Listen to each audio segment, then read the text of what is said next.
Today, I welcome MLA for Kelowna Mission and candidate for the BC Liberal leadership, Renee Merrifield, to Coastal Front. Well-studied, Renee has an undergraduate degree, 2 master's degrees, with her most recent being an MBA from the University of Liverpool. And I'm curious to know whether you've been to the Cavern Club where the Beatles first performed. Absolutely. She is founding member of the Okanagan Sustainability Leadership Council and has represented Canada at the United Nations. Renee is passionate about issues on entrepreneurship, health, and women in leadership.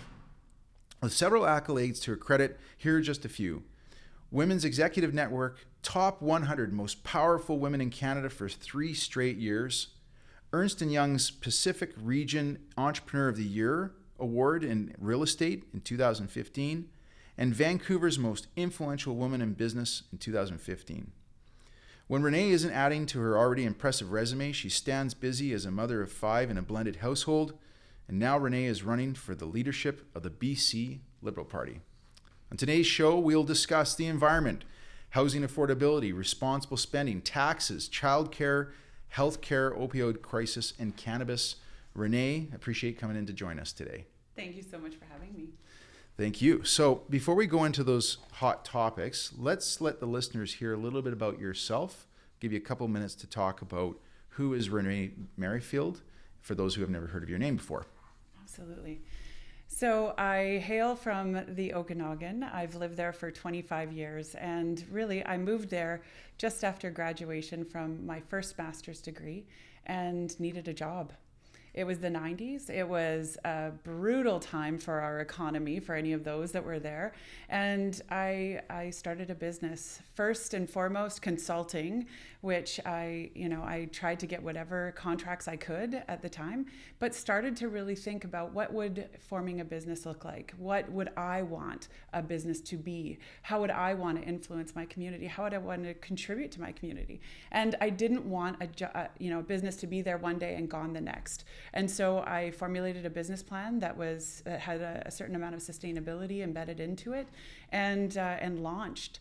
I was doing a council meeting on behalf of another business owner at the time, and a gentleman approached me at the end and said, "If you ever decide to go out on your own, let me know." And I said, "Well, can we meet for coffee?" And so on a wing and a prayer and a great business plan, I started a company that now is 31 companies across all of Western Canada. And, from my humble beginnings of not being able to even afford childcare, it now stands with just under $2 billion under managed assets. So I'm proud of that, wow. But I'm not proud of the numbers. I'm proud of the team. Okay. The team is why I was able to step aside and to start on a whole new path. And moving into politics was a jump. It felt like that. But I also believe in being part of the conversation and being part of the solution and in really moving British Columbia forward. So when the BC Liberals gave me an opportunity, I jumped at it and have applied myself over the course of the last year. Yeah, you sure have. And for those listeners who don't know, Renee, you're a fairly new MLA. I mean, you only just got elected in October of last year, 2019? 2020. 2020, yes. Well, I get all the dates, the lost years with COVID. I mean, so you ran for under the BC Liberal Party, got elected in that snap election last year. The BC Liberal Party obviously didn't win the election. Andrew Wilkinson announced he was stepping down, and there was going to be a candidate race, which is why you're here today. This is part of our election series. You're now running to be the leader of the BC Liberal Party, which tells me that you're also looking to hopefully be the premier of this province. Have I got that right? You do. Okay. Absolutely. And, I took some time. I did not enter to be an MLA and think for 1 second that, oh yes, this is my chance to charge forward into leadership. In fact, I was head down, blinders on, face forward, and really hopeful that we would make a better showing than what we did. Yeah. Now, obviously, we were all isolated and it was hard to get a read on, but when the results were out and when Andrew stepped down, then I started to look at who's in the field, who's going to step forward, who will be our next leader. And I was quite excited about that. I was looking forward to seeing who they are. And what was happening was like, we do not have a leader on this slate. We don't have anyone that understands how to take something from nothing and make it into something great. We have no one who understands how to pivot an organization. We have no one who understands how to change an organization. We have no one one who understands how to actually move something forward and evolve it forward. And so for me, it was a little bit of a desperate, we need at least one person who can bring that level of conversation and do so in a way that's understanding of the difficulties that business owners face, that women face, that those within our communities are up against right now. So it was a jump in and get involved. Okay, good. Well, you helped answer one of my early questions I'm going to ask, which is the shortcomings you see within the BC Liberal Party. You just laid that out. You also just highlighted women. Now, you're the only woman to be running for this. Now, we also know that Christy Clark was BC's, I believe, first elected, maybe even the only premier. So first elected. So, we do have a long history of women leading the BC Liberal Party with Christy Clark, but you're the only only woman running today. How should listeners watching this read into that? Is that something we should be considering or thinking about, or what is your view on that as the only woman? Well, I think it does give me somewhat of an edge. 65% of voting women did not vote for the BC Liberals in the last election. I think we need to pay attention to that. 75% of federal Liberals, voting federal Liberals, did not vote for the BC Liberals in the last election. We need to pay attention to that. And you drew attention to Premier Clark, and while she was leading our province, we did have the most diversity that we've ever had in terms of positions of leadership, as well as caucus, as well as throughout the organization. We've taken some steps backwards, absolutely. And I think it's important for us to move forward. I think also as a female, I bring a different perspective. We look at things a little bit more holistically, a little bit more complex. We have a different perspective on how to move things forward and how to lead things forward. We also understand the interconnectedness of different aspects of our society in a better way, I think, than some are taught to do. Now, as far as your challenges are concerned going into this leadership race, what do you kind of see your biggest challenge being? I would say name recognition, obviously. I think that that's a huge one. And I think that the second challenge is COVID. We normally would be hosting big campaigns. Our buses would be traveling all over the province. And we have had one setback after another. And just in terms of trying to get messaging out and trying to get words out and trying to get eyeballs, meeting people and really hearing from them and reconnecting with that grassroots level. Okay. All right. That's good. Well, this is the platform to get that message out. And so on that note, we're going to now jump to our question period. Let me start with the environment and infrastructure. Now, we moved this to the front of our list of questions because we're in later part of near the end of 2021. We've had these massive floods happening, more rain today, atmospheric rivers. So over the last 2 weeks, we've seen areas of the Fraser Valley completely submerged. People have lost their homes and some livelihoods. With raging fires and several heat domes in the summer and now flooding, are we in a climate emergency? Oh, that's a good question. And I was with you right until the end when you said, are we in a climate emergency? It's pretty easy, yes or no question, right? And so I would say a cautious yes. Okay. I think that if we don't pay attention, we will be in a very loud yes. So I think that the shake right now that I'm feeling is the layering effect of each of these emergencies on top of one another. And yes, the heat domes was one, and then the fires that raged. And you can see a cause and effect. Lytton was the highest in terms of centigrade one day, and the next week had been completely obliterated by fire, and devastated. The pictures and the images are just haunting. And there was life lost in both of those, right? Just under 600 people with the heat dome, another 2 with the fires. That's something for us as British Columbians to pay attention to grieve. Mm-hmm. Something we're doing is not right. And then the floods, yes, another loss of life and loss of our economy. We have our logistics are basically on their knees right now, trying to figure out how we're going to get through. But so is our healthcare system, which all of a sudden we're having to shift around how people are getting care. And there is a cautionary tale in terms of people getting the help that they require and that they need without roads that they're able to travel on. Yeah. So I do think that it's time for us to pay attention and really pay attention. And for too long, we've had this either or conversation. It has to be the economy or the environment. And, I hearken back to my early days on learning about sustainability, and it was always the 4 pillars. It was always about, yes, the environment, yes, the economy, but also culture, also social. And without all 4 of those really working together, almost wheels within wheels within wheels, we will have an emergency, not just climate emergency, but a society emergency. And we just do not understand how to get all of those 4 working together. And I believe that government has a huge role in how it interrupts those systems or keeps those systems siloed so that they're not interconnected and they're not talking to one another in a very thoughtful way. So that's neat that you've highlighted how those 4 have to work together. But let's to stay focused on the environment. You've mentioned that you see us as having a cautionary yes is your answer for a climate emergency. Under your leadership, what would your climate leadership look like? If you were the head of the BC Liberal Party, potentially premier of the province, what would climate leadership look like for you? Well, I think it's similar. I hope that it would be similar whether it was the leader of the BC Liberals or the Premier. Yeah. And I'll say that. I think we need to put a lens of each of those 4 onto everything that we do.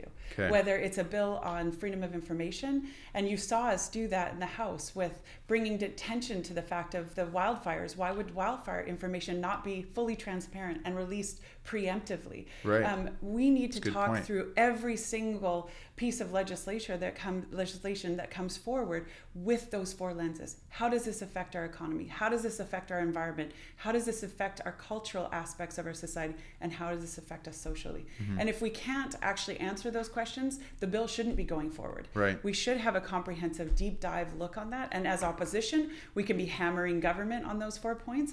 And as Premier, you put that in all of your ministers' charges and have them work together. Mm-hmm. There should be a collective sustainability council that is even, bipartisan, have all of the parties there sitting at the table with those lenses, debating how that bill will actually affect. Right. Okay. Well, that sounds really good in spirit and philosophically. Have faith. Yeah. Have faith. Well, let's. I want to talk about something that the BC Green Party's been talking about a lot recently, which is the rate of old growth logging. So the BC Liberals significantly increased the rate of old growth logging in the BC Interior during their time in government. The NDP have announced their intention to defer harvest of ancient, rare, and priority large stands of old growth within 2.6 million hectares of BC's most at-risk old growth forests. What are your ideas on protecting old growth in British Columbia? Well, I think we have to expand the conversation beyond old growth and really look at our whole forestry sector. We had 2 bills that came in the fall. One of them never even made it to committee stage, so we didn't really get to do that deep, conscientious dive on what it actually meant, and it was like an 80-page bill. Absolutely brutal way to govern, in my humble opinion. Mm-hmm. But what I would say is that what that belies is just it's a symptom. It's a symptom of a bigger issue, which is we have not actually imagined our forestry sector in the way that it should be. So we have, differing even definitions of old growth forests and what it means. And part of the task force was to create that definition and come forward with that definition. But that's only part of the story. We need all of the parties at the table, whether it's the environmentalists, whether it's industry, whether it's our Indigenous partners, whether it's, some of our social group. We need everyone sitting at the table to then say, how do we move forward comprehensively? How do we imagine all of forestry? Look, our Indigenous partners, they need environmental and economic sustainability. Our business sector and our industry, they need certainty. And right now, we're not giving anything to anyone. And you want to talk about bad bills coming forward. Well, you've got the First Nations against these bills. You've got industry against these bills. You've got our workers against these bills. You've got communities up in arms saying, what does this actually mean? So who's in favor of these bills other than the NDP? Other than the NDP? And I would say the environmentalists, except even the environmentalists aren't. They've said, no, you haven't gone far enough. So nobody is content with this. And it's not because they haven't, everyone's moderately pleased. It's because nobody had seen it before it actually came to the floor.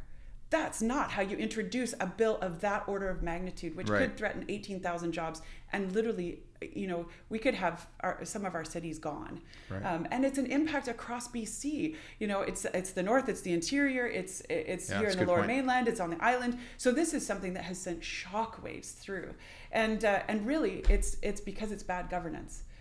Proper governance would have all those voices at the table. Yeah. Proper governments would have had that bill come out in the spring and said, we're going to consult all the way through the summer. We're going to get everyone ready and prepared for this. And then let's really do a deep dive starting fresh in the fall session to make sure that we do this right.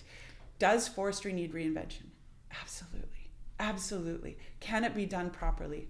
Absolutely. And can it be done with that and conversation? Mm-hmm.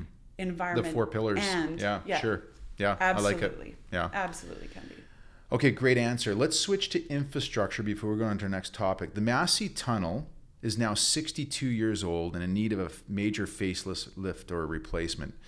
The provincial government will not commit a figure amount to this project. Of course, there's this constant debate that's gone on between the NDP, who have advocated for another tunnel, and the BC Liberal. And I almost think they've chosen the tunnel just because the BC Liberals chose a bridge for another reason. A government do something on a site.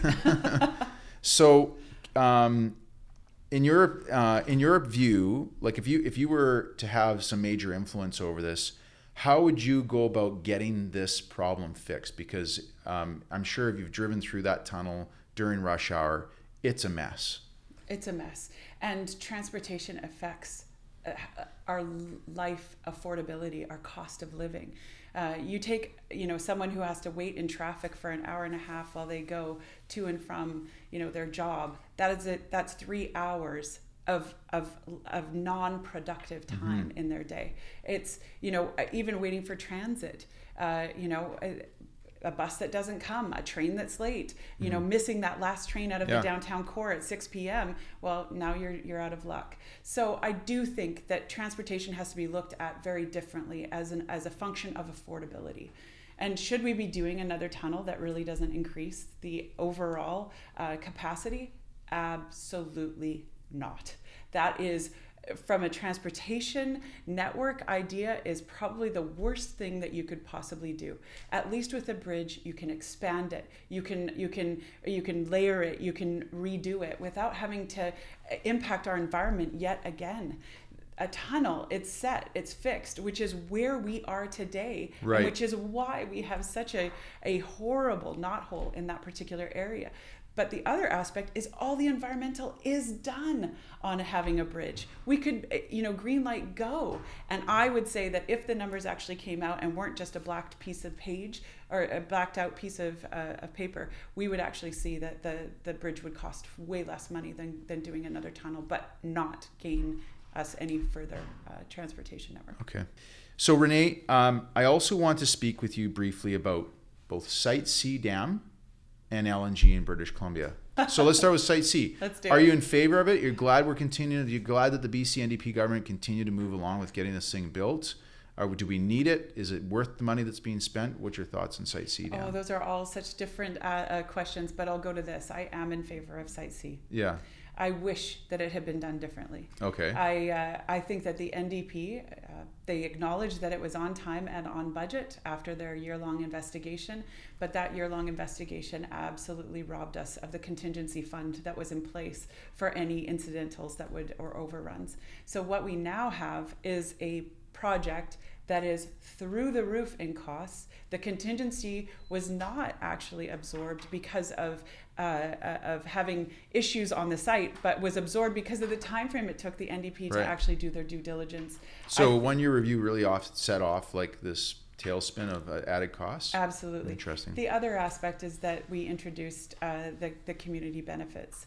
And community benefits absolutely increased the cost by 30 to 40%. So we had an increase of cost there. We had the lack of the contingency. And then, yes, there were geotechnical issues. But I don't think it was the geotechnical issues. I would actually go to the lack of transparency. They hid those geotechnical issues for almost 18 months after they had been reported. We were hearing in the private sector, even before I was an MLA, about some of those issues that were going on at Site C without any acknowledgement from government. That costs money. Time is money. And if you don't deal with issues effectively, if you don't deal with issues efficiently, and if you have leadership in place that is not dealing with those issues transparently, you have costs that are going to run way over. Those are all really good points. What are your views on the LNG industry and building out an LNG platform? I guess would be up in the Kitimat area. And this you favor it? I am. This is something that I have done some research on in my private sector life, and actually talked to some experts. So I've talked to experts in the field, and LNG is an important step in us getting to fully green renewable resources. And it's an important step for us. It's also an important step for the rest of the world. And I know that our energy needs are going to be going up. And yes, we could just, continue to export coal as we do. BC's little dirty secret.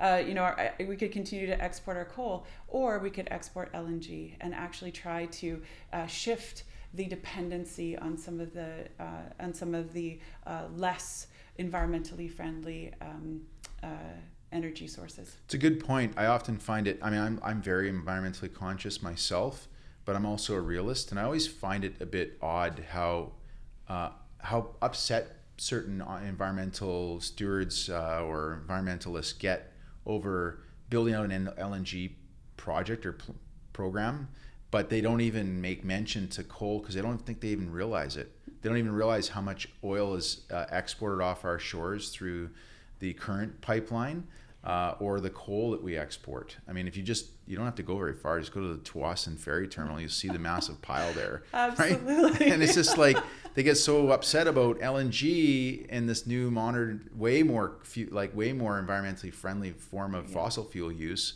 But you barely hear them talk about this pile of black coal sitting on the Roberts Banks there. Absolutely. Isn't it funny? And it is. Why do you think that is? It's what they focus on, right? And they become the narrative. And is it because they don't know it's there, or they have to know? I have to believe that they know. But I think also it becomes, we've for too long, Canada and especially BC have allowed our narrative to be determined from outside of us. We have a lot to be proud of within our energy sector in terms of how our technology is some of the greenest in the world, but also things like our human rights aspect and how we treat all of our workers and how we actually move things throughout our province, and our attention on constantly innovating into more and more green energy. So, there are so many stories that we should be insanely proud of, and yet we allow that to be robbed by some aerial photographs and a narrative that really isn't whole. It's not the whole story. So I'm a big believer in LNG, and I also though just believe it's a step. I think we need to be always pressing the boundaries and marrying our institutions and our innovators along with our industry, and consistently trying to find greener and greener ways to deliver energy to the world. All right, Renee, those are really good answers for the environment infrastructure. Now we're going to jump to housing affordability. Let's start by asking about your definition of what is affordability in your mind, and what does it mean to the average voter?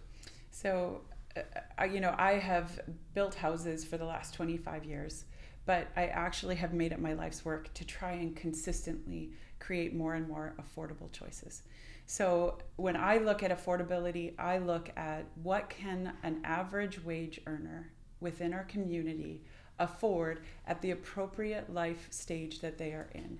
Now, that doesn't mean that my 24-year-old kids are going to be able to afford, the same home that they grew up in right away, right? But I also, coming out of university, lived in a 360 square foot apartment while I was, pregnant and starting my first company. So there are some things that I think we need to adjust in terms of what we see our needs truly are.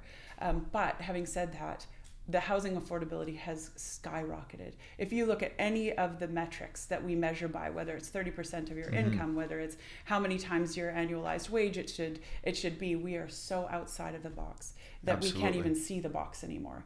And that's largely, our statistics show that. We have the lowest housing per capita in all of the G7. We have less houses for our population than the UK does. So you think about that, of course we have a supply issue. And that's a really good point. And they have way less land than we do. Way less land. So on that note then, and being that this is your background as real estate, do you believe this is a simple supply demand issue? Like if we just increase the amount of supply of housing in the province and the Metro Vancouver area, that it would solve the problem? I think reduced to its most simplistic form, yes, absolutely. If we increase supply, you will see there being more options at less costly measures. Having said that, the reason that we don't have supply, I think, is really important to look at. How the layering effect of each of the government, bureaucracies have affected housing, the amount of time it takes to get to market, how many different approvals have to be in place. And I'm not just talking about municipal approvals. Right. You might have to get a letter from the Ministry of Transportation, or you might have to get a letter from, the ALR. There are so many layered effects on our housing, and then that time costs money, right? There's an added cost that gets downloaded then to the consumer, but then there's fees. And if you look at the fees, we're looking at anywhere between 20 and 50% at certain points of the overall land value could be attributed just to the fees that are layered on by government. So if we actually looked at those two aspects, a fast track system that we could get, actual product to market and land to market, and the fees and lowering the fees and capping them at a certain rate. Right. And then what's government's role in that? Well, the province has to work with municipalities, because why do municipalities charge those exorbitant fees? Because that's how they pay for things, right? They have two different means or mechanisms of taxation. One of those is through property taxes, and the other is through development cost charges, CACs, and all the other fees that they can layer on. But ultimately, we all pay for it, because you can't put a fee onto a new house without putting it onto an old house. Yeah. So I'll give you an example. In my former life, we had towers, like 4 different towers that were going up in the Okanagan.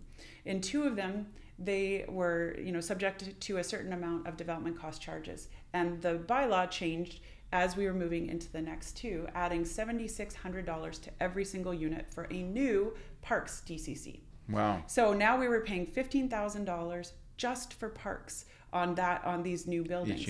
Each unit. Yeah. Every single one. Didn't matter if it was 400 square feet or 2,000 square feet. Every single unit paid. Now, do you think that the other 2 towers that were taken occupancy a year earlier were all of a sudden less valuable than the new ones that were now being charged that $7,600? No, they all got a $7,600 equity bump the minute that bylaw came in. Yeah. And they actually didn't pay it to the city. Right. So there is a huge... It's such a great example of how government policy has all these unintended consequences. Exactly. And unintended consequences is a great way to put it. As we have continually layered on costs onto new development, the old developments or the resale product has gotten that same equity bump, which makes it less affordable for all British Columbians, regardless of where they live. So to summarize, your 2 big criticisms of the affordability issue in our cities and our province. One is how long it's taking builders, whether they're big builders or small builders, to be able to just get their projects done because of the multiple levels of bureaucracy at the local level and the provincial level, combined with these extra fees.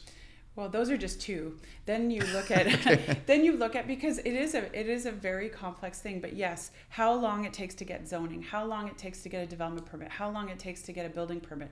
Absolutely. And you pull those all three together, you could be talking about 10 years in Vancouver. Absolutely. You could be talking about 14 years in some places. Some places have shut down development altogether and said, no, we're not going to do any development. Yeah, we've been talking to lots of developers. I can't get them on the show because they don't want to be on record. But None do. No, because they don't want to shoot their chances of getting their latest project developed. But a lot of them have told us that they just simply won't build in Vancouver anymore. Yeah. They'll build in North Vancouver, they'll build in Burnaby, but they will not build in Vancouver proper because of what you just said. Yeah. A project that's a low-rise, 4 to 6 story, all rental apartment building in the Cambie corridor, which might have taken a decade ago 4 or 5 years to build, is now taking 9 to 10 years to build. Well, and you're totally right. They're absolutely adding and adding and adding complexity. And the issue is that a project taking 10 years is probably going to go through 8 different planners, 5 different governments, right. And all of those government changes come in with new mandates, new. And when cost of capital is really cheap, maybe it's not such an issue. But now that we have rising interest rates and mortgage rates are going higher, this is just going to become more costly, all passed on to the consumer themselves. Absolutely. Now, a lot of these issues, because it's a topic I know quite well as well, so a lot of these issues do go down to the municipal level.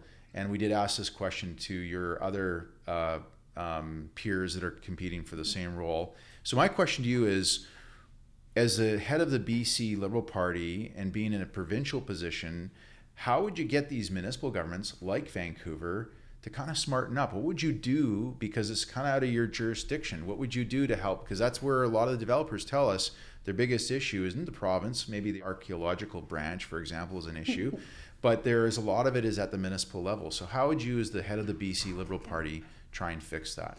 Well, I think there's a lot of interconnectedness, and I think that the province actually plays a bigger role than what they have in the past. And the reason that they haven't is largely because they've downloaded a lot of responsibility and a lot of the costs to municipalities. So I don't believe you can give one without giving the other, but I do think that as a provincial government, we can ask for outcomes, and outcomes that say you can only take this long with an application. And once it's through that part, then you have to let it go. You have to have this much staffing and appropriately staffed. You have to have this many housing starts, not approvals, but this many housing starts through your system every single year, because we know what the population growth is. Yeah, sure. Within the city of Surrey, we know 1,500 people are arriving every single month.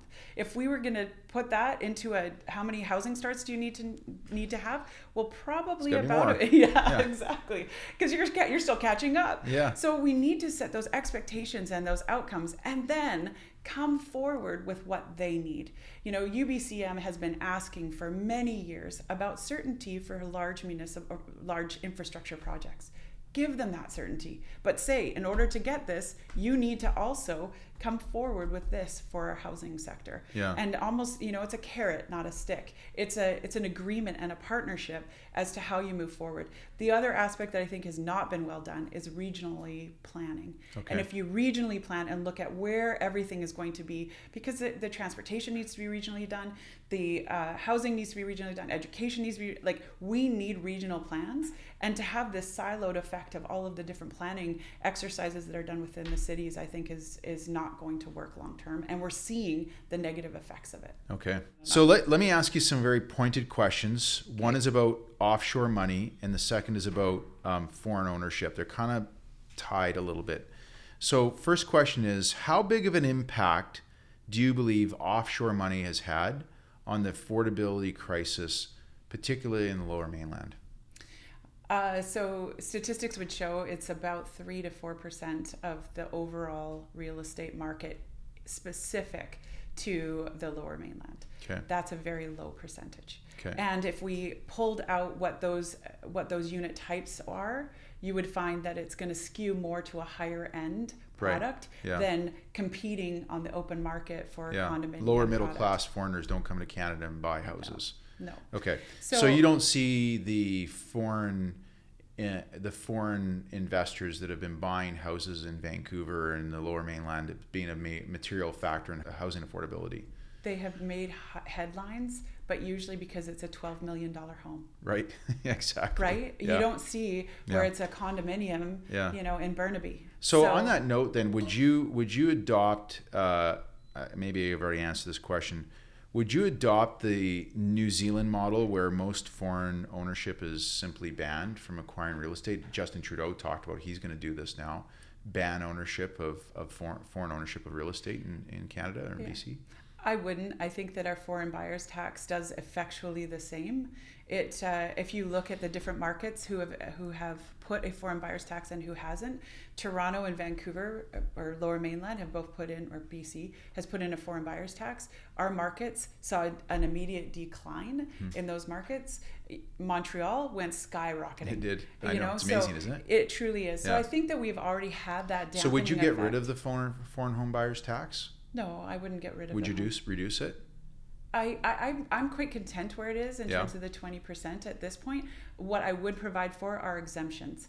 So where you have a professor that's being recruited for one of our institutions, or where you have a workforce that's coming in from a certain area that is direly needed and a skilled workforce, I would create exemptions for those people that are coming in directly. But to keep it, as a dampening effect and to make sure that those monies are going back into creating housing affordability, absolutely, I think it's positive. Well, to your earlier comment, and I told David Eby this recently, I said to him, look, this foreign home buyers tax has unintended consequences. One of them being, if you think about the $12 million mansions that are in West Vancouver and West Side Vancouver, why not let foreign buyers buy them? I mean, why not let all the rich people out there just play a game of musical chairs, move these ownership from one to another, and every time they sell, you collect property transfer tax.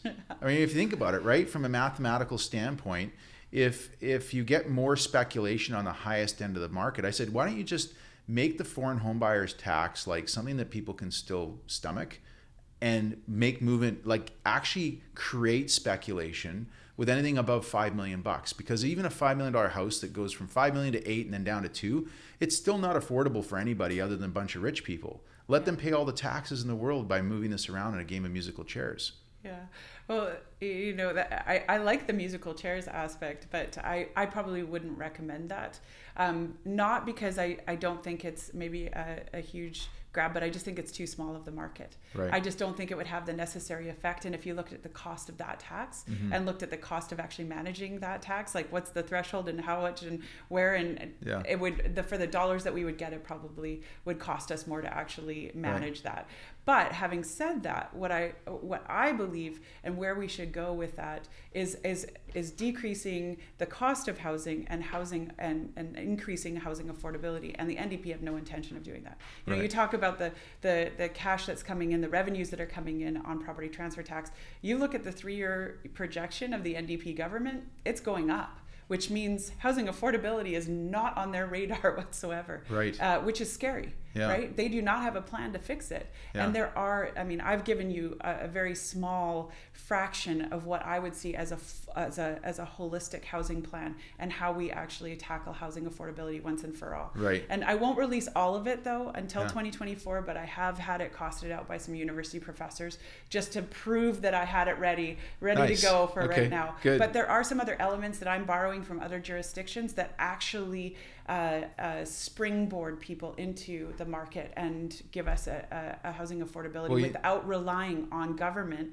and the government 20-year hangover when all of those products actually need renovation. Right.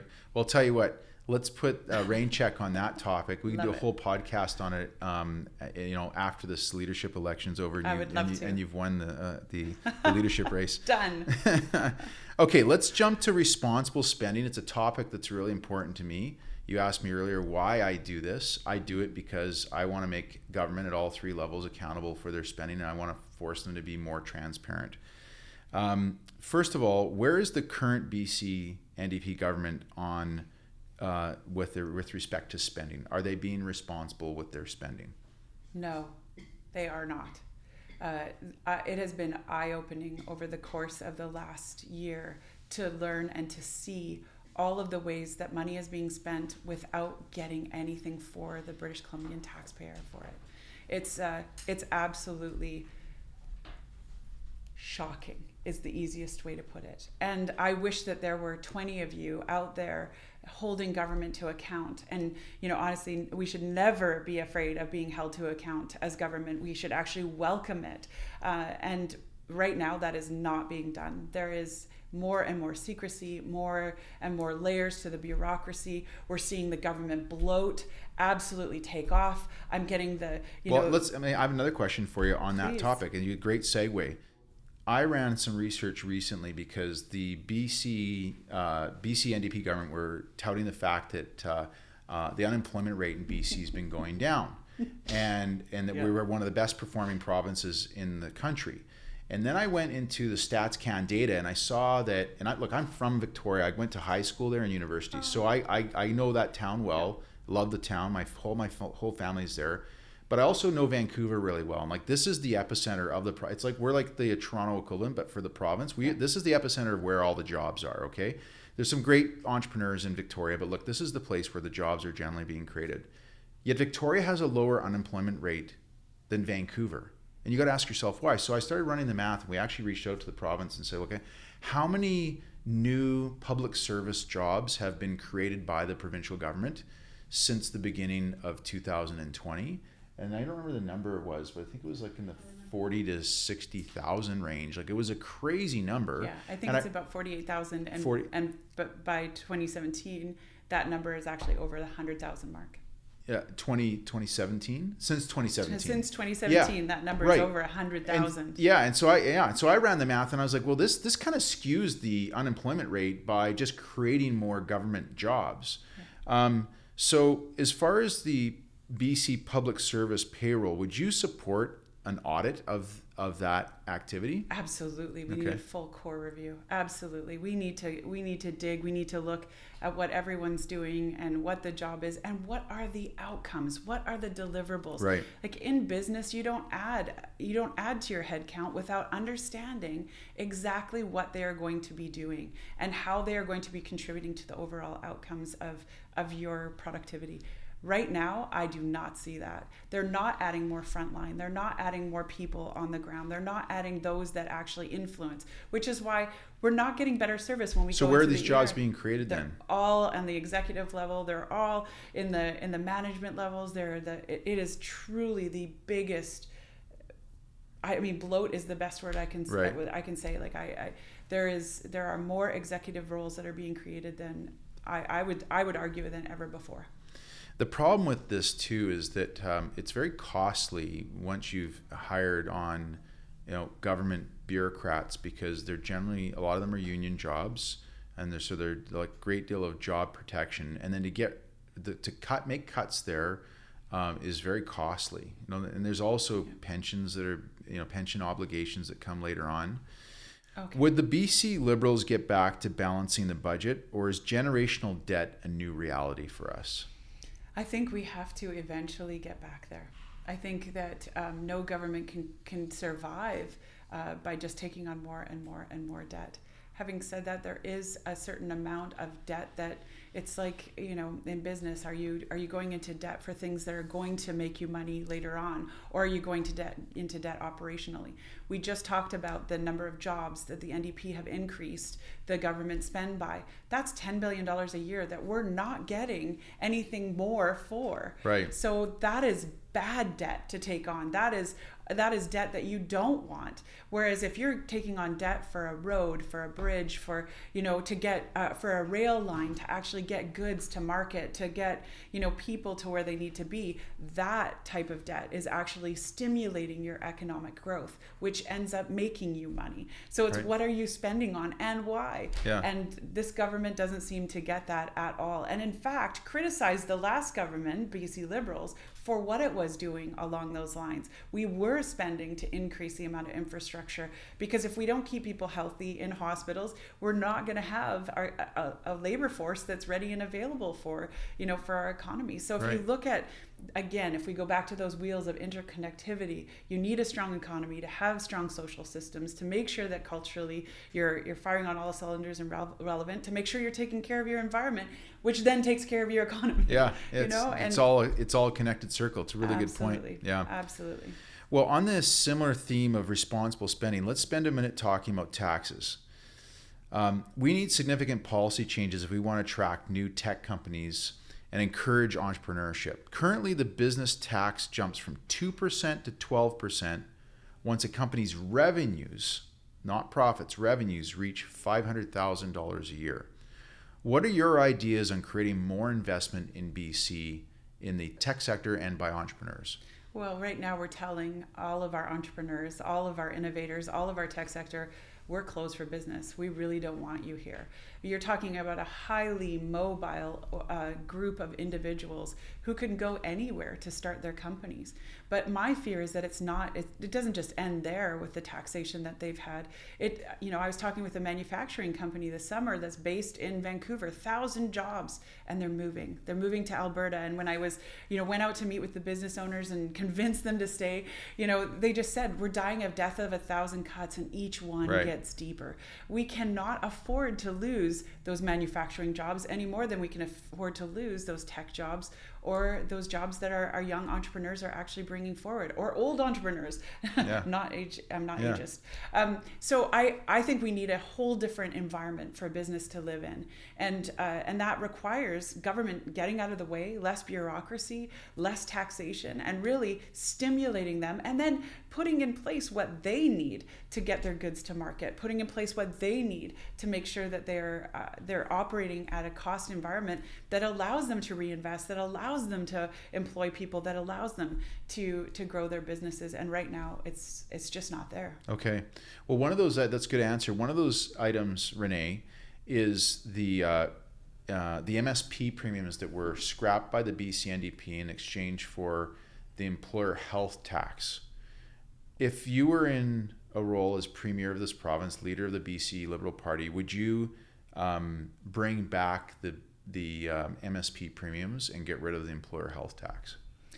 So I would, but I would do it differently. Okay. So I think that MSP should be means tested. I think that there should always be healthcare offered to those at the who are in the lower socioeconomic for free. I do not believe that it should be ever an impediment. Having spent some time in the US, I've seen people go bankrupt because of trying to provide for their health needs of their families. I do not believe that should ever be the case. But having said that, it did not get scrapped. It just got downloaded and then increased to the business sector, which then the business sector doesn't, we don't have, they don't have money just falling off trees that they can pay that with. It has to come from twofold. One, it comes from the wages and the benefits that they're able to give to their employees, or it goes to the consumer of the goods, which then, if we talk all the way full circle, leads to a lack of affordability and an increased cost of living for all British Columbians. To be a devil's advocate, can you also argue that it could also come out of just the profits of those businesses? I wish I could, but most of those businesses, you're looking at 2% on their overall cost of employees. Most cost of employees are going to be in that higher percentage. A service provider is going to be up in the 60%. Will be just based on employees. You increase that by 2%, yeah. Even if they make 10% profit on an annual basis, they're no longer viable at some point. So I don't think it just comes out of profits. That argument is actually from not understanding how a business runs, or not understanding that businesses are for profit, not for profits, which means they have to have profits in order to invest, in order to expand, in order to have those dollars next. And we need them to be profitable, or we don't get their taxation. Yeah. So if they just operate at zero profit every single year, and that's just given to employees, through an EHT, well, we don't get their taxation. Yeah. Last item on taxes: what tax reforms would you change or create if you were the leader of the BC Liberal Party, premier of the province? Well, I think that taxation is a great way to actually incent where we want to see growth, where we see industry going, where we would like to move things forward. And one of the things that I've looked at in terms of an economy is how prevalent your entrepreneurs are. Entrepreneurs, number one, in terms of building resiliency, building recovery, and making sure that you have innovation. And if we're serious as British Columbians about being that world global leader, we need to incent those entrepreneurs to be here, stay here, and risk. It is a huge risk as an entrepreneur that you're taking and investing everything you have, sometimes everything that your friends and family have, to make sure that you're starting this company and bootstrapping it.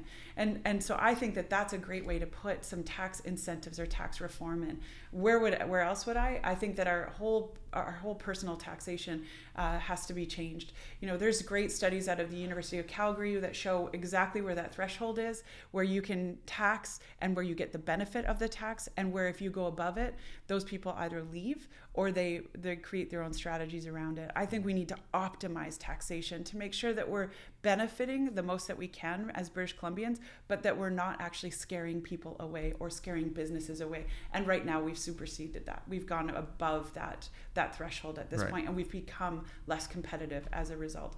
But we saw in the film industry how we incented films to come here and gave tax credits for what they were paying in labor and employing our local resources. And look at what that's done in terms of actually increasing that sector.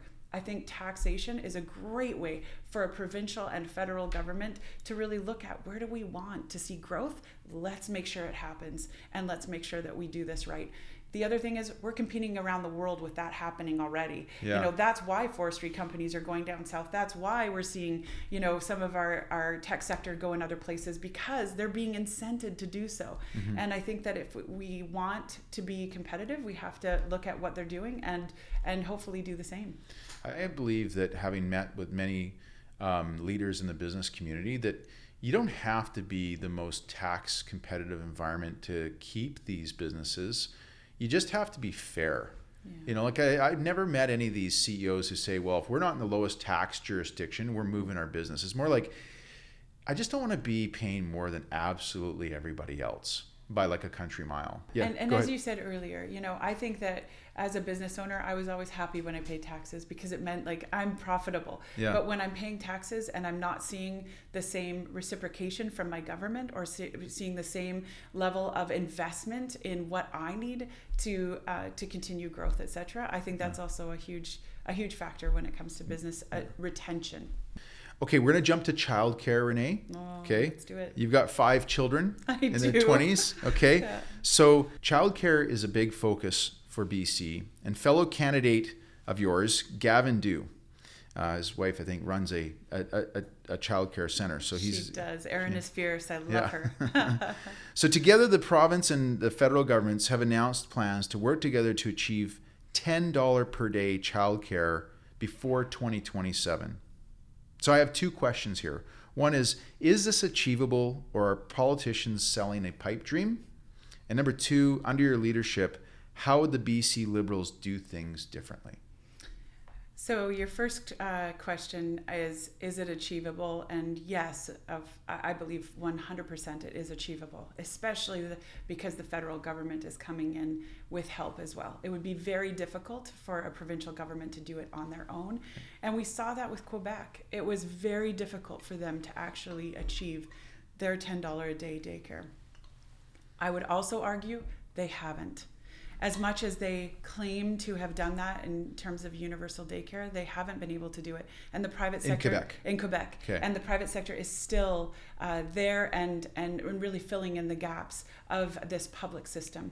So I don't believe that is the be all end all. I don't believe that that's where we need to go. I think that we need 2 things. First and foremost, we need accessible daycare. We need spaces for parents. And the great outcome from Quebec that's been studied after their $10 a day daycare went in is that they saw a 16% increase in females in the workforce. That's huge. That is an awesome outcome. The other thing that they proved is that it actually paid for itself. So the number of parents that they got into the workforce actually paid for what they were putting out in terms of their daycare program. So it can be revenue neutral as well, and net neutral on how much it costs to the taxpayers. But I would say that the money should follow the child, that it should be needs tested, that means tested, so that we don't have necessarily the surgeon who is getting $10 a day, but rather it's the one that needs it the most. Right. That space sort of is means tested. Right, means tested and made available to them. Because the second thing it has to be is affordable.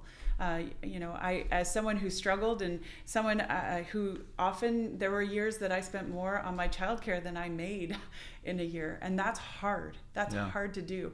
And I've talked to other women who I've said, like, consider it like going to, paying for your education to get up into those, into those roles that will actually allow you to pay for it and take home some money. Yeah. But it's very, very difficult. And right now, 40,000 children born every year in BC. We've got more that immigrate here. We've got 220,000 children ages 2 to 5 right now in BC. And we have 120,000 daycare spaces, and the NDP have added 6,300 since they took power in 2017. 1,500 a year. That's it? That's in the entire province? In the entire province. And so you look at that, and in the last 2 years of the BC Liberals in 2015 and 2016, we added almost 12,000 spaces. And that was done by a third-party auditor. That's added new spaces. We added more in the city of Surrey than they have added in one calendar year. Wow. So it's the NDP have. What's the basis behind that? Why is that such a drastic difference? Why is there so few new childcare spots being made available to young families? Well, I would say that the NDP have put on this program that make it financially unviable. It's a program that requires basically the childcare giver to subsidize. That doesn't work. That doesn't work in any business. And so they've layered on all of this bureaucracy, that you can hardly get the spaces licensed. And then once you are licensed, you have to agree to this subsidy. And if you don't agree, then you don't get that license. So it's are these stats available somewhere? They are. And you know what? MLA Kirkpatrick from West Vancouver Capilano, she did Corinne? We've had her in. Yeah, she did an awesome job on in estimates, getting those numbers actually articulated. The other statistic that came out of those estimates was that just over 4,000 of them have been delivered in the private sector. So only 2,000 are in the public sector, and 4,000 are in the private. And when asked about it, the minister said, well, that's because the private sector has just moved faster, and it's an application-based system. So you look at that and you go, this is a system that needs overhaul. This is a system that needs to be looked at. This is a system that needs subsidy where it is necessary. And really, we just need access in other places and other spaces. Mm-hmm. And I've got some very I would say forward thinking in terms of childcare and in jobs that we need desperately, like nursing and our healthcare workers and frontline workers there. Why would we not have daycare spaces at all of the hospitals, at all of the the different clinics that are needing that, and try and retain some of our staff? Yeah, absolutely. Way. All right, Renee, we're near the end, and now we're on to your wheelhouse, which is healthcare. You're the healthcare critic, right, for the BC Liberal Party. The BC Coroner Service reported there were 152 overdose deaths in the month of September of 2021 alone, for a total of 1,534 so far this year. What is your position on the decriminalization of illicit drugs? Other countries have done it. Why not Canada? It's a devastating statistic. Every time I hear that statistic, I get it, this knot in my throat, and this pit in my stomach. I hate what we're doing in society. So I think that decriminalization is one fraction of what needs to be done, and it's the absolute last part of what needs to be done. Decriminalization really comes out of Portugal, and Dr. João Goulão, who did the entirety of the Portugal project, but he planned it out. He took about 4 years to actually create a complex care facility for all of those that needed treatment. Then they worked with the justice system, the ER departments, all of the police force, to actually figure out what was being spent in all of those different areas with respect to the substance use and mental health issues. And then they did a holistic plan, and for 4 years funded both of those systems. They also had the universities that were quantifying and measuring each of the different outcomes, and there were outcomes set as measurables. The decriminalization aspect came at that moment when they could actually twin the system. When a person would be arrested for any drug-related crime, that person was given a choice. Would you like to go into treatment, or would you like to go into jail? That person then often, and it was a very high percentage, chose to go into treatment.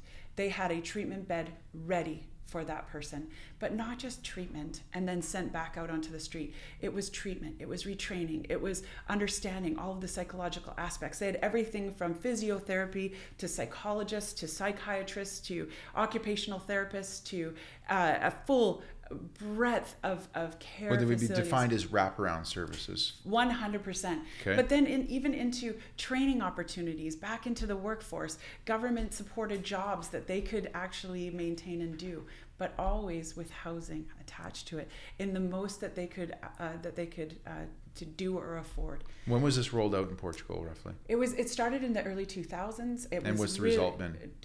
Unbelievable. They've actually shifted the other system completely gone. I didn't believe it, to be honest. Okay. I started studying this when I was on the Interior Health Authority board, and I was the chair of the Special Priorities Committee, and one of those aspects under my mandate was mental health and substance use. So I actually traveled to Portugal, and I went and I wanted to see firsthand, where do your homeless live? I want to see what's happening. And they look at you a little bit stunned. So I'm in downtown Lisbon and sort of the old part of it, not in the bougie tourist areas. And I'm like, no, where are your homeless? So then I had a Portuguese interpreter and my spouse, who is also was raised in Portugal. I'm like, okay, no, these are the people that I want to see. Like, where do we interact? Where do we find them? Yeah, where's our downtown east side equivalent? They do not have it. It does not exist. And the reason is they have given dignity to a whole group of people that right now are living without. Mm-hmm. And it doesn't matter if you're, downtown east side of Vancouver, if you're in Kelowna, if you're in Prince George, we have huge amounts of issues all the way throughout our province, on the island. Let's talk about Victoria. Yeah. And we are not giving them dignity. We're not giving them that support, those choices. And if we look back, it's a failure of the BC Liberals, in which we downloaded all of those aspects because of some negativity, and we threw all the good ideas out with the bad ones, and we should have just reimagined that whole system. I met with a couple of nurses that worked at Riverview, and tears streaming down their face. They talked about how it was a community, how the people that lived there had dignity, how they worked, whether it was gardening, and then they got to talk about the carrots that they were serving that evening for the dinner, or whether it was art and art therapy and the beauty that came out of these people's living and life experiences. So for me, it was a devastation that we need to reinvent. So yes, there is a system of care, in Portugal today, where they can actually live forever, supported by society. Right. But so you use the word reinvent. Would you more say you would just borrow an already existing? I mean, why not reinvent the wheel? Absolutely. Why would we not? Take from that jurisdiction and modify it to support what we have here and where we are in British Columbia? But absolutely, don't invent the wheel. Do something that's tried, tested, and true, and has over 20 years basically of data associated with it. And Dr. João Goulão, he does a ton of speaking and TED Talks, etc., and definitely someone that is still around and could help us with that modification. Okay, well, that's good. I've never heard of this before, so I'm gonna check that out. Now, as far as the opioid crisis is concerned today, and I guess you could say over the last roughly 4 years under this BC NDP government, where would you rank them as far as their track record is concerned? Horrific. And why? Like, what have they got wrong? What do they seem to be? I mean, when you hear them talking in the press and whatnot, it sounds like they're making a lot of progress. I have to admit, I'm not really on the street level seeing it, but then you look at the death statistics and they kind of speak to the results. I was just going to say, I think you need to look at the outcomes. Right. And again, if we go back all the way full circle to how our money is being spent, we're spending a lot of money. We're spending $500 million on mental health this year. But I think it's, number one, too little too late, and not in the right places, and not based on a holistic plan that actually talks about the complex care and treatment that we are requiring right now. Right. So, I'll take us back to, the Portugal project. You know how many opioid deaths they've had this year? How many? 26. Wow. In a country they're way more populated than we are. Exactly. So, Wow, in terms of outcomes, I don't care how much money you spent if you didn't get and it's not like Portugal is like rolling in the money dough either. Like if anybody knows about the European financial crisis or debt crisis that was only less than a decade ago, Portugal's like their debt rating is like, we have a AAA. Well, we used to have a AAA. Now we lost it. Say, So that's interesting. Okay. But the other thing that they factored in is that it ended up costing less money. So this whole complex care wraparound. So it goes back to your four pillars. Like it actually can impact the economy by and end up costing less money. You don't need as much money to run this system as you do all these others. Right. And let's talk about how much of our police force right now, 65% of their calls are mental health related. Yeah. Police force in the province, not just Vancouver. Right. Vancouver's is a little bit higher, 68%. Yeah. Let's talk about the firefighters, which is a municipal cost as well. Yeah. 48% of all of their calls are mental health related. Yeah. So we're costing taxpayers so much money for a system that should be provincial wide and a system that should be taking care of those that need to be taken care of. One of the Riverview nurses, her name is Rose, and I actually asked her if I could use the quote, but she said, "We wouldn't treat our Alzheimer's patients this way. You wouldn't, like I had to do, put them in a taxi cab and send them downtown Eastside and say, best of luck to you." Right. Yeah. I don't want to sound insensitive to Premier Horgan's situation with his cancer diagnosis, but I was a little bit taken back by how he was able to go and get himself, a biopsy and then surgery so quickly. Do you believe that if you're a professional hockey player with the Vancouver Canucks, you're the premier of the province, there is a bit of a different path towards medical treatment than if you're the average, Joe Lunchbox working the construction site? Depends on if WCB is involved or not, because that's the other aspect of where you get fast-tracked service. Right. If you're on a WCB claim, you get very fast-tracked service. So there absolutely is different systems that exist right now. If you happen to know a surgeon and can call them, they might get you on their wait list faster. It's because it's humans, right? We're all just humans. But the NDP government right now, I mean, in estimates, Minister Dix and I went head to head on where the $250 million of the surgical renewal program went, because I couldn't find the money in the system. And in terms of the surgeries that we actually accomplished after they said that they had reached the same efficiencies of pre-COVID, we did 12,648 less surgeries. So not sure what we spent $250 million, but when pressed, it was all on capacity. Well, I don't know about capacity because we're shutting down ORs left, right, and center because we don't have the nurses for those ORs. I've got a surgeon in my own hometown that's been sitting for 3 weeks saying, I've just been canceled. There's just we don't have an OR open for me to come in and operate in. That's amazing, especially knowing how many patients have been put on surgical wait lists. But you mentioned cancer.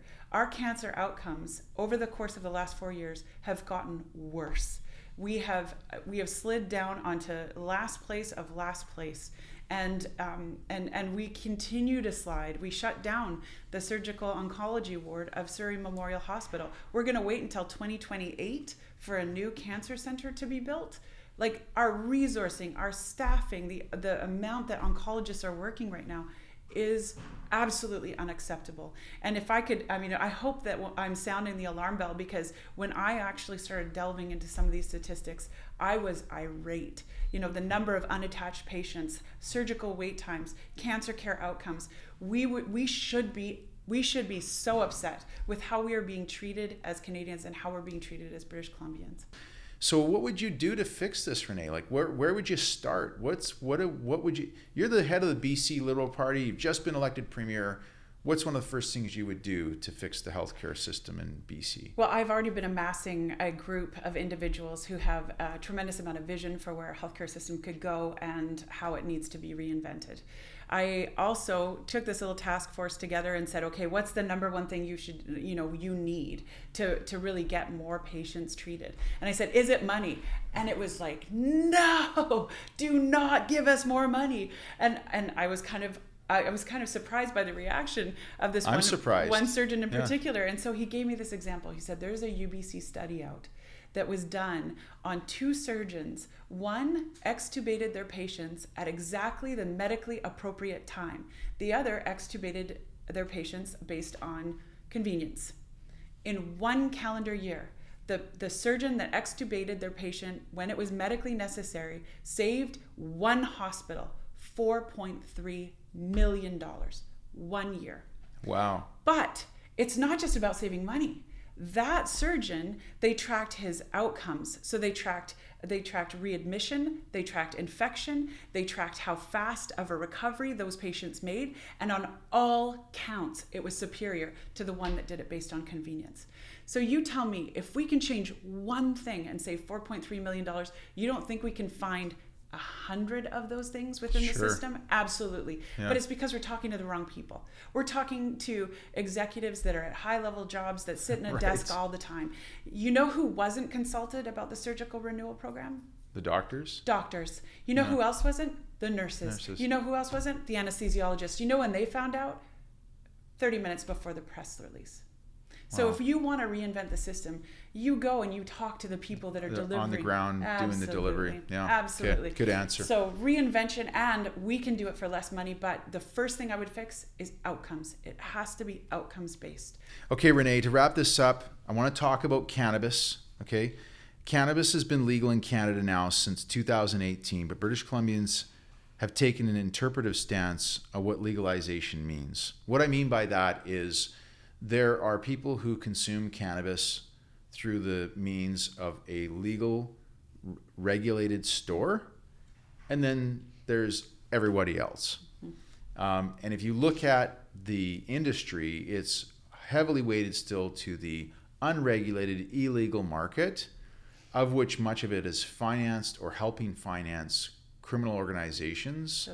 So what is your position on cannabis today? Where is this provincial government succeeding, and where are they failing when it comes to the legal versus illegal cannabis markets? Well, I would say the failure is that there is still a black market that's available to British Columbians, that's available to the rest of the world, that's actually being sold to the rest of the world. That's the failure. If you're not going to enforce a consequence, if you're not going to enforce the negative aspects of legality, then you are not going to have a market that actually succeeds or thrives. One of the most difficult aspects of the BC market today has been that it's competing and oftentimes is spending double and being taxed in a way that the black market doesn't have to be. Mm-hmm. Yeah, the black market's thriving. Absolutely. If you were, again, Premier of the province, you're the head of the BC Liberal Party, what steps would you take to try and combat the fact that you've got a lot of illegal activity going on, which is funding criminal activity in the province? Well, I would take a tougher stance on the black market. I would enforce the legality or illegality of that market. I mean, that's a real simple aspect. Yeah. You know, you get your task force going on it. You make sure that is what you look for, you find, and you penalize. Because without it, we're never going to. There's virtually no enforcement right now. No, none whatsoever. Yeah.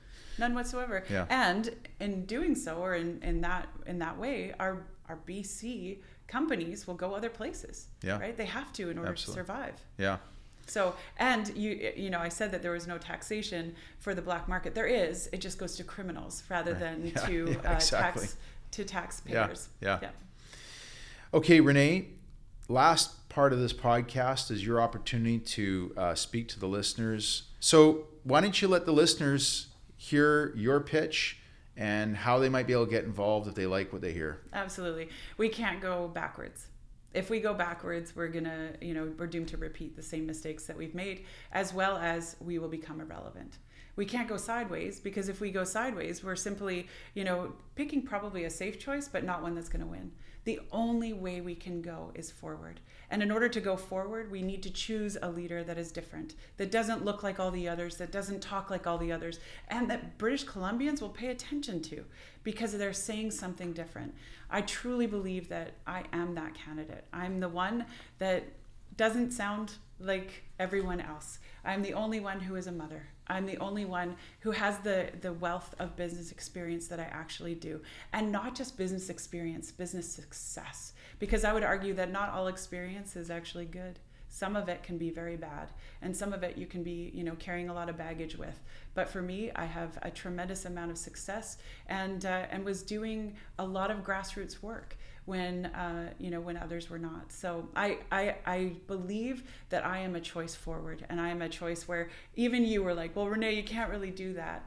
But when I've been told that in the past, all that means is that, they can't see the way forward, but I can.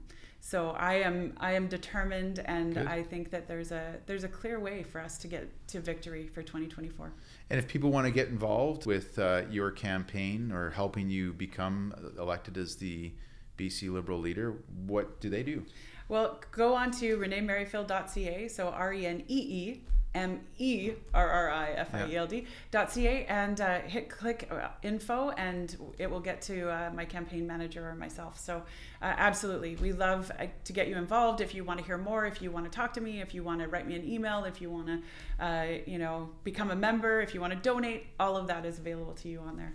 Well, Renee Merrifield, I wish you the best of luck on this campaign and becoming the BC Liberal leader. When is the final decision being made? Is it February? February 5th. Okay. Yeah, you have to be a member by December 17th. Okay. In order to vote. And just for your listeners, being involved in a leadership race is actually very empowering. There's only going to be, let's say, 20,000 people that vote. Think about how powerful your vote is, and what that's worth. So it's definitely a fun time to get involved. Yeah, that's a good point. Well, thanks for being on the show. Thanks for joining us on Coastal Front, and best of luck to you, and hopefully have you back here again sometime maybe next year. Thank you so much for having me. Thanks, Renee.